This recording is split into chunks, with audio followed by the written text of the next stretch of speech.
and then just scan the room.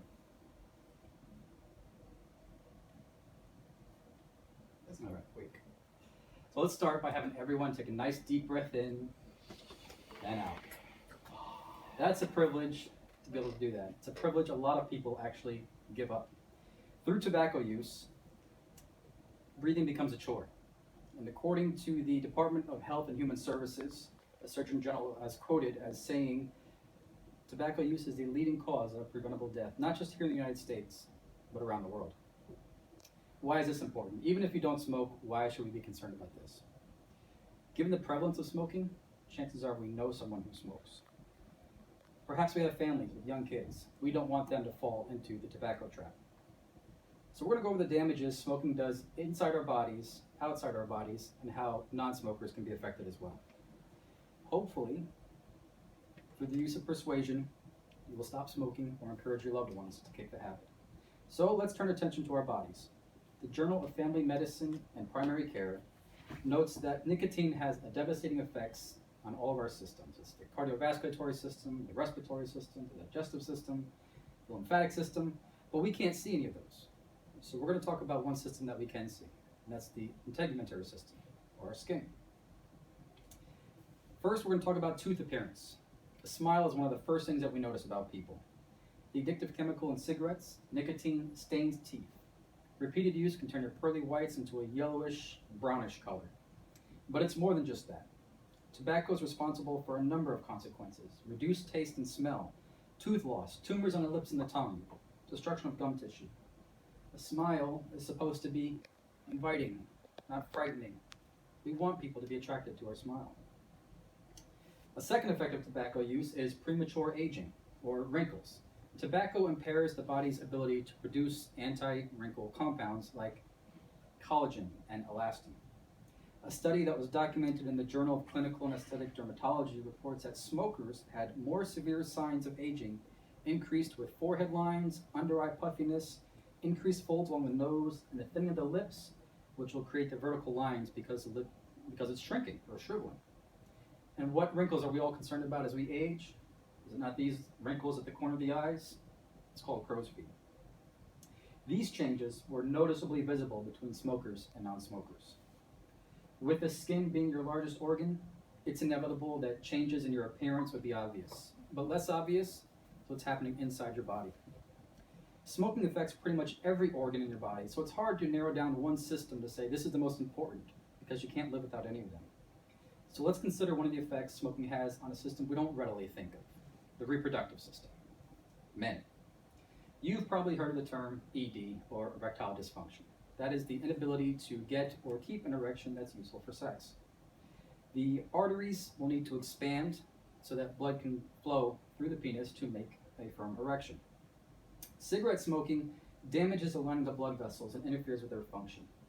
Plaque begins to build up along the walls of the arteries. Now, plaque isn't just one substance, it's a composite of substances that bind and cling together, reducing the flow of blood. Your sexual health, your performance, and your ability to reproduce, it all decreases. Women. The main parts of the female reproductive system is the uterus with its connecting tubes, the fallopian tubes, and the ovaries. Now, which of those do you think smoking affects? It affects all of them. When a female is born, all the eggs that she will need for her entire life are stored in those ovaries. Smoking reduces the number of eggs remaining that can produce a baby. If reducing eggs, viable eggs, isn't bad enough, smoking will also increase the risk of ectopic pregnancy. Ectopic pregnancy is when the fertilized egg will lodge itself inside the fallopian tube instead of the uterine wall. That is almost always fatal for the fetus, and if left untreated, it can be fatal for the mom as well. Further complications will also include reduced hormone production, miscarriage, low birth weight, which results in fetal disability and death. Now, that's some disturbing news regarding smoking, but I'm going to be optimistic and hope that you don't smoke, so we have nothing to worry about, right? Well, that's where we talk about secondhand smoke. Secondhand smoke is when the non-smoker breathes in the smoke of a tobacco product, whether it's from cigarettes or cigars or pipes. The smoke includes the same mixture of toxins breathed in by the smoker. Since the 60s, Efforts have been made to reduce the effects of secondhand smoke, whether it's at the workplace or in a public place or at a restaurant. But we're still exposed to that. We still walk through that cloud of smoke going into the restaurant. Or maybe we accompany a coworker on their smoke break. Or maybe our job entails us to be in close contact with someone who is a smoker, and the smoke just radiates off of their clothing. In 2010, the CDC asked the Institute of Medicine to form a committee, and they did, an 11-member committee, to address the correlation of secondhand smoke exposure and cardiovascular disease. And then a question was posed to them. What is the current scientific consensus on the relationship between exposure to secondhand smoke and cardiovascular disease? Here's the committee's reply. The committee concludes that there is a causal relationship between secondhand smoke exposure and cardiovascular disease. The results showed increases of 25 to 30% in the risk of cardiovascular disease caused by various exposures. Now that may just seem like numbers, 25 to 30%, but let's put that in perspective. Think of how much you made last year, your yearly salary. Today, your boss tells you, I'm going to give you a 25% raise or a 30% raise. All of a sudden, those numbers become pretty significant, don't they? Perhaps you have families with small children. Has secondhand smoke ever affected children? It has. Children all over the world, in this country, in this state, in this city, have been affected by secondhand smoke. As of 10 years ago, it was responsible for some 300,000 lower respiratory infections in toddlers under 18 months, sending them to some 15,000 hospitalizations a year.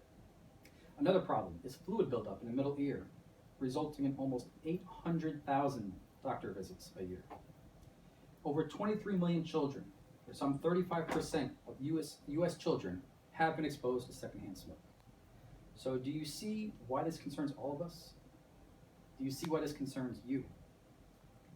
The danger of smoking is no secret and has been highlighted for decades, but smoking remains. We know that smoking affects our appearance, our smile, our dental health deteriorates, and we are prematurely aged with facial wrinkles. All of our bodily systems are affected. Our ability to reproduce is threatened by damage, deformity, and death. We're setting ourselves up to produce an impaired generation. And we don't even have to touch a cigarette to be affected. Thousands of children are sent to the hospital every year. This is all avoidable. 100% preventable, and it's not hereditary. No one is born with a cigarette in their hand. The desire has to be removed for smoking if smoking is to ever go away. When we help our family, our friends, or ourselves to quit tobacco use and prevent the next generation from smoking, everyone benefits. Public health officials and regulatory approaches have certainly reduced the number of smokers, but reducing and restricting is not removing. If we act right now, we can make a difference in the lives of future generations to come. So once more, I'd like everyone to take a nice deep breath in and out. Don't take that for granted.